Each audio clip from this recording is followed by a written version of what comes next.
হাতে সময় কম থাকলে অথবা কোনো কিছু রান্না করতে ভালো না লাগলে আজকের ভিডিওটা স্কিপ না করে পুরোটা দেখো। কুকিং কালার ওয়ার্ল্ডে আজকের রেসিপি এগ পোচ কারি।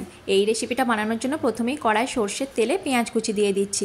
পেঁয়াজটা বেশ লাল লাল করে ভাজতে হবে। পেঁয়াজটা যতক্ষণ ভাজা হচ্ছে ততক্ষণ মিক্সির জারের মধ্যে 1 চামচ গোটা জিরে, 2টো কাঁচা লঙ্কা, 4 কোয়া রসুন, হাফ পেঁয়াজ আর অল্প আদা অল্প জল দিয়ে মিহি করে বেটে নিয়েছি।